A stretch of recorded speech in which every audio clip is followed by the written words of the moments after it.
की तुम्ही फक्त सांगितलं, एखादा ॲक्सिडेंट तुम्ही बघितला, फक्त फोन करा 108 नंबरला. तुम्ही सगळ्यांनी ट्राय करून बघा, फक्त मिस कॉल द्या, तुम्हाला पुन्हा फोन येईल. मिस कॉल द्या, पुन्हा फोन येईल आणि तुम्हाला ती ॲम्ब्युलन्स तुम्हाला मदत करायला जागेवरती उभी राहील. तुम्ही म्हणाल तिथं ती गाडी 10 मिनिटात येईल. गाडीमध्ये डॉक्टर आहे, गाडीमध्ये 80 प्रकारची औषधं आहेत, हृदय बंद पडलं तर चालू करायची यंत्रणा आहे, व्हेंटिलेटर आहे आणि हे सगळं फ्री ऑफ कॉस्ट आहे. आतापर्यंत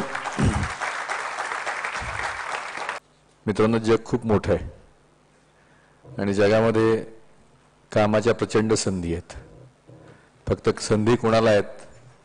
जगामध्ये संधी ज्या आहेत त्या नुसतं बरं काम करण्याला नाही आहेत, नुसतं चांगलं करण्याला नाही आहेत. उत्तम करणाऱ्या थोड्याफार आहेत, पण सर्वोत्तम करणाऱ्या सगळ्यांना संधी आहेत. त्यामुळे तुम्ही जे काम करता, ज्या क्षेत्रामध्ये काम करता, माझा तुम्हाला सल्ला आणि विनंती राहील की एक्सेल करायला प्रयत्न करा जे काही काम करता ते. आज सकाळी मुंबईत माझा एक कार्यक्रम होता रोजगार मेळाव्याचा. 3,000 मुलं आली होती. मी त्यांना हाच सांगितलं की कोणाकोणाला नोकरी पाहिजे असा प्रश्न विचारला तर सगळ्यांनी हात वर केले. मग दुसरा प्रश्न विचारला की ज्यांना कोणाला वाटतं की मी चांगला प्लंबर आहे, मी चांगला कार्पेंटर आहे, मी चांगला अकाउंटंट आहे, मी चांगला पेंटर आहे, मी चांगला ड्रायव्हर आहे, मी चांगला मदतनीस आहे, असं ज्यांना कोणाला वाटतं मी चांगला आहे, मी चांगला सेल्समन आहे, अशा लोकांनी हात वर करा. एकाही मुलाचा हात वर आला नाही. एकाही मुलाचा हात वर आला नाही. कशी नोकरी मिळणार? कसं काम करणार? काल संध्याकाळी माझ्या घरी प्रोफेसर ली नावाचे सेऊलला काम करतात साऊथ कोरियाचे प्रोफेसर घरी जेवायला होते आणि मी त्यांना म्हटलं की साऊथ कोरियाची तुम्ही जर प्रगती बघितली, त्यांची लोकसंख्या 5 कोटी आहे, भारताची लोकसंख्या 130 कोटी आहे आणि आपल्यापेक्षा 26 पट कमी आहे त्यांची लोकसंख्या. आणि आपल्यापेक्षा त्यांचं उत्पन्न जे राष्ट्रीय उत्पन्न GDP म्हणतात, सकल राष्ट्रीय उत्पन्न, ते जवळपास 1.5 पट आहे. याचा अर्थ काय की तुम्ही आम्ही दर महिन्यात समजा 10,000 कमवत असू तर दक्षिण कोरियातला एक माणूस 4 लाख रुपये कमवतो, 40 पट जास्त कमवतो. मी त्या लींना विचारलं असं का झालं, असं का झालं? त्यांना काल रात्री जेवायला घरी बोललो होतं आणि 2 प्रश्न विचारले. ते नॅनो टेक्नॉलॉजीमध्ये काम करतात. तर नॅनो टेक्नॉलॉजी हे फ्युचर आहे. आम्ही आता BVGच्या माध्यमातून शेतकऱ्यांसाठी हर्बल नॅनो टेक्नॉलॉजी उत्पादनं आणली आहेत, ज्याच्यामुळे शेतकऱ्याचा उत्पादन खर्च किमान 50% कमी करता येतो. तो विषमुक्त असतो आणि त्याचं उत्पन्न किमान 50% ते 100% वाढतं. तुम्ही त्यांना विचारलं की नॅनो टेक्नॉलॉजीवरती मला थोडंसं मार्गदर्शन करा की नॅनो कसं होतं आणि त्याचा उपयोग काय. आणि दुसरा प्रश्न विचारला की दक्षिण कोरियाची प्रगती की 1953 साली त्यांचं युद्ध संपलं, पूर्ण राष्ट्र बिचराक झालं होतं आणि ती प्रगती का झाली? त्यांनी मला फार समर्पक उत्तर दिलं. म्हटले आमच्या देशाने ज्ञानाची कास धरली, आमच्या देशाने ज्ञानाची कास धरली. माझा जन्म म्हणले 1954चा आणि माझ्या वडिलांनी आम्हाला एक वेळ जेवायला मिळालं नाही, पण आमच्या वडिलांनी आम्हाला चांगल्या संस्थेमध्ये शिकायला शिकवलं. आम्ही 8 भावंड, 4 प्रोफेसर झाले, 3 अमेरिकेत असतात, मी दक्षिण कोरियामध्ये असतो. सगळी भावंड शिकली, सगळं राष्ट्र शिकलं. अमेरिकेचे राष्ट्राध्यक्ष ज्यावेळेला त्यांच्याकडे भेटायला गेले त्या काळामध्ये, त्यावेळेला कोरियाच्या प्रेसिडेंटने त्यांना सांगितलं की आम्हाला अन्नधान्य नको, गहू नको, आम्हाला इथं रिसर्च इन्स्टिट्यूट द्या, टेक्नॉलॉजी द्या. त्याचा फायदा कसा झाला? आज भारत 130 कोटी लोकसंख्येचा देश आहे आणि वेगवेगळे उद्योग समूह देशामध्ये काम करतात, पण 5 लाख कोटीपेक्षा जास्त फक्त टाटा ग्रुप आहे भारतामध्ये. आणि मागच्या 40-50 वर्षामध्ये कोरियामध्ये 10 उद्योग समूह असे आहेत जे 5 लाख कोटीपेक्षा जास्त आहेत. सॅमसंग कंपनी कोरियाची, हुंडाई कंपनी कोरियाची, देऊ कंपनी कोरियाची, अशा कितीतरी कंपन्या आहेत ज्या तुमच्या आमच्या आयुष्यावरती इथं तिथं काम करून इथे इम्पॅक्ट करतात. जगातली सगळ्यात मोठी जहाज बांधणी कंपनी कोरियाची आहे.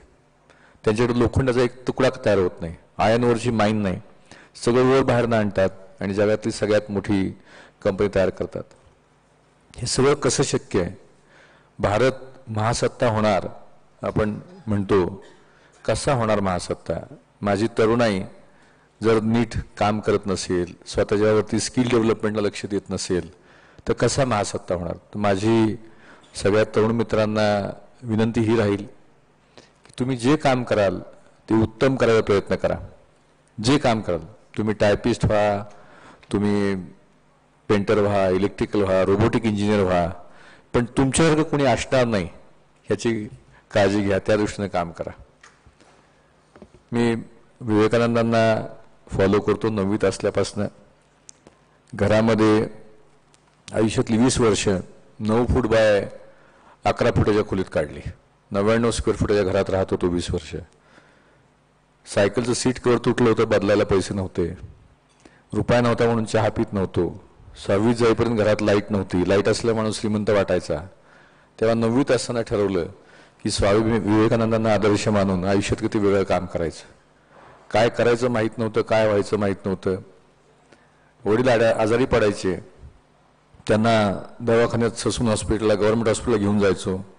आईचं कानातलं 200 रुपयाला घाण टाकायचो, आईचं मंगळसूत्र कधी कधी 500 रुपयाला घाण टाकायचो. यातना व्हायच्या मनाला की असं का? आणि त्याच्यावरती उत्तर शोधायचा प्रयत्न केला, काहीतरी वेगळं करायचं काम करायचा प्रयत्न केला. 10वीला चांगले मार्क मिळाले, 88% मिळाले. वडिलांची इच्छा होती IAS ऑफिसर व्हावं. डिप्लोमाला ॲडमिशन घेतलं. दुर्दैवानं वडिलांचं सेकंड इयरला असताना निधन झालं. त्यानंतर डिग्रीला ॲडमिशन घेतलं. 42 किलोमीटर सायकलनी जात येत होतो, रोज 42 किलोमीटर जात येत होतो. जाताना गाणी म्हणत जायचो, कर्तव्याच्या पुण्यपथावर मोहांच्या फुलबागा, मोही फसता मोक्षलवीरा मुक्तीच्या मार्गा. असं स्वतःला रोज सेल्फ मोटिवेटेड ठेवायचो. आणि 91 साली 19 वर्ष असताना, म्हणजे तुमच्याच वयाचं असताना, एक संस्था काढायचं ठरवलं. माझ्या मित्रांशी चर्चा केली, वडिलांचं नुकतंच निधन झालं होतं. संस्था काढायचं ठरवलं आणि त्या संस्थेचं नाव काय ठेवायचं चर्चा केली आणि नाव ठरवलं भारत विकास प्रतिष्ठान. संस्थेवर लोगो काढला, भारताचा नकाशा, मागं सूर्यमध्ये एक पंटी. आणि त्याच्यामुळं तेव्हा ठरवलं की आपण एका पंटीसारखं भारताच्या विकासासाठी किती काम करायचं. सायकलचं सीट कवर बदलायला पैसे नव्हते. डिप्लोमाचे क्लासेस घ्यायला लागलो, जाम सॉसच्या बाटल्या विकल्या, बरेच उद्योग केले, पेंटिंगची कॉन्ट्रॅक्ट केली, बरेच उद्योग केले. आणि 94 साली टाटा मोटर्समध्ये नोकरीला लागलो. नोकरीला लागल्यानंतर ग्रामीण भागातली माझी, रहमतपूरची, सातारची माझी मुलं माझ्याकडे नोकरी मागायला यायला लागली की साहेब तुमच्या ओळखीने आम्हाला काम द्या. मला दर महिन्याला 8,000 रुपये पगार होता, वर्षाला 1 लाख रुपये पगार होता. 1 लाख रुपये पगार असताना मी कंपनीचे 2.5 कोटी रुपये वाचवले होते की मला कंपनीतनं काही कमिशन मिळेल, काही प्रमोशन मिळेल, काही इन्सेंटिव्ह मिळेल. हा कुठलाही मी विचार केला नव्हता की मला काय मिळेल. पण कंपनी माझी म्हणून मी काम केलं की ज्या संस्थेसाठी मी काम करतो, तुमच्यातले उद्या तुम्ही कुठे नोकरी कराल, कोणी व्यवसाय कराल, पण जिथं काम कराल ते माझं म्हणून करा. माझी ड्युटीचं वेळ होती सकाळी 8:30 ते संध्याकाळी 5. मी सकाळी 6ला कंपनीत जायचो, रात्री 10पर्यंत काम करायचो आणि 2.5 कोटी रुपये कंपनीचे वाचवले. रोज चांगलं करत गेलं पाहिजे, रोज चांगलं करत गेलं पाहिजे. आणि त्या चांगल्याचा फायदा होतो, कधी आज होतो, कधी वर्षांनी होतो. मला 6 महिन्यांनी आमच्या व्हाईस प्रेसिडेंट साहेबांनी एकदा बोलवलं की बेटा बहुत अच्छा काम कर रहे हो, तुम्हें क्या चाहिए? मी साहेब मला काही नको, माझ्या गावच्या मुलांना काहीतरी काम द्या. काय काम करतील म्हणलं, हेल्परचं काम द्या. त्यांनी सांगितलं हेल्परचं काम टाटाच्या इंडिका प्लांटमध्ये, दाशरथी साहेब इथं माझे आलेत मित्र, ते टेल्कोचं सप्लायचं काम करतात. 8 लोकांनी मी 22 मे 97ला टेल्कोचं हाऊसकीपिंगचं काम चालू केलं. ते चांगलं केलं, उत्तम केलं, सर्वोत्तम करायचा प्रयत्न केला म्हणून ते वाढत गेलं. 300 लोकांचं काम झालं. 99 साली लग्न झालं. लग्न झाल्यानंतर मिसेस पत्नीला, वैशालीला विचारलं की मी आता राजीनामा द्यायचा विचार करतोय. अरेंज मॅरेज होतं. ती मला म्हणली की टेल्कोत इंजिनियर म्हणून लग्न केलं, आता तुम्ही म्हणताय की नोकरी सोडणार, आपण खायचं काय, काय करायचं. म्हटलं काही नाही, हा व्यवसाय आपला झाडू मारायचा, तो वाढवायचा, मोठा करायचा. आणि मग आईनी खूप आईची मानसिकता, कारण आमच्या 7 पिढ्यामध्ये एकच मुलगा, वडील एकटे, आजोबा एकटे, पणजोबा एकटे. आई म्हणली, हनुमंत आपल्याला भावकी नाही, तुला पैसे द्यायला कोणी नाही, मागं कोणी पाठबळ नाही, कसं काम करशील. आईला म्हणलं, आई खोटं बोलणार नाही, चुकीचं काम करणार नाही, तू फक्त आशीर्वाद दे. आणि मग 2001 साली तेलकोची नोकरी सोडली आणि पूर्ण वेळ काम चालू केलं. आणि आज जे काही यश मिळालंय ते यश माझ्या सगळ्या सहकाऱ्यांच्यामुळे मिळालंय. मी दहीहंडीवरचा सगळ्यात वरचा माणूस असतो तसा मी सगळ्यात वर आहे. पण आज आमची 8 लोकांनी सुरू झालेली दहीहंडी 75,000 लोकांची झालेली आहे. 75,000 लोक बीव्हीजीमध्ये काम करतात. दिल्लीला राष्ट्रपती भवनचा मेंटेनन्स बीव्हीजीकडे आहे मागच्या 12 वर्षापासून. आदरणीय प्रधानमंत्र्यांचं घर आणि ऑफिस गेल्या 14 वर्षापासून बीव्हीजीकडे आहे. पार्लमेंट 15 वर्षापासून बीव्हीजीकडे आहे. सुप्रीम कोर्ट बीव्हीजीकडे आहे. फायनान्स मिनिस्ट्री आहे, एक्सटर्नल अफेअर्स मिनिस्ट्री आहे, एम्स आहे, सफदरजंग आहे. देशातले 12 एअरपोर्ट आमच्याकडे आहेत. पुणे, नागपूर, मुंबई, बेंगलोर, चेन्नई, त्याचा मेंटेनन्स सगळा बीव्हीजीकडे आहे. 3 मेट्रोचं काम बीव्हीजीकडे आहे. Tata Motors, Mahindra, Hyundai, Bajaj, Volkswagen, Fiat अशा सगळ्या इंडस्ट्रीचं काम बीव्हीजीकडे आहे. मंदिरांची कामं आम्ही करतो. शिर्डी साईबाबा मंदिर आहे, तिरुपती देवस्थान आहे, सिद्धिविनायक देवस्थान आहे, आपलं गुजरातमधलं सोमनाथचं काम बीव्हीजीकडे आहे, द्वारकेचं काम बीव्हीजीकडे आहे, उज्जैनचं महाकाल देऊळ बीव्हीजीकडे आहे, अमृतसरचं गोंडल टेम्पल देखील बीव्हीजीकडेच आहे. अशा वेगवेगळ्या क्षेत्रामध्ये काम करतोय. इमर्जन्सी मेडिकल सर्व्हिसेसमध्ये महाराष्ट्रामध्ये 950 ॲम्ब्युलन्स आपण रन करतो सरकारच्या वतीनं. आणि त्याच्यामध्ये आतापर्यंत 27 लाख लोकांना मदत झाली आहे. आणि ही मदत फ्री ऑफ कॉस्ट आहे. कुठेही ॲक्सिडेंट झाला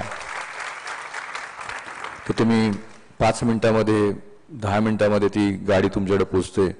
माझ्या तरुणाईला विनंती राहील की तुम्ही 108 नंबर फक्त लक्षात ठेवा. तुमच्या फेसबुक ग्रुपवरती, व्हॉट्सअप ग्रुपवरती टाका की तुम्ही फक्त सांगितलं एखादा ॲक्सिडेंट तुम्ही बघितला, फक्त फोन करा 108 नंबरला. तुम्ही सगळ्यांनी ट्राय करून बघा. फक्त मिस कॉल द्या, तुम्हाला पुन्हा फोन येईल. मिस कॉल द्या, पुन्हा फोन येईल. आणि तुम्हाला ती ॲम्ब्युलन्स तुम्हाला मदत करायला जागेवरती उभी राहील. तुम्ही म्हणाल तिथं ती गाडी 10 मिनिटात येईल.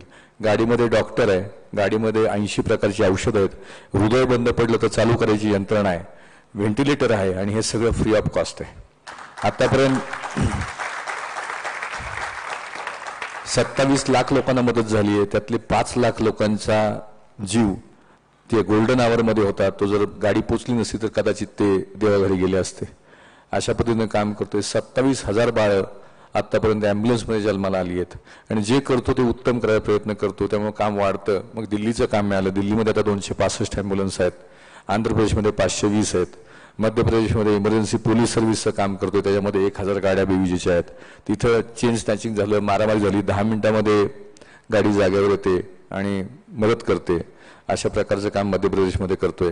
शेतीच्या क्षेत्रामध्ये खूप वेगळं काम चालू केलंय की शेतकऱ्यांचा उत्पादन खर्च कसा कमी करता येईल, उत्पन्न कसं वाढवता येईल, विषमुक्त कसं असेल, याच्याविषयी वेगवेगळे प्रोडक्ट आणलेत आणि त्याच्याविषयी एक चळवळ चालू केली आहे. बीव्हीजी फाउंडेशनच्या माध्यमातून एक वेगळं काम चालू केलंय. बीव्हीजी फाउंडेशनचं मी काय ब्रीदवाक्य ठेवलंय की एकी हेच बळ.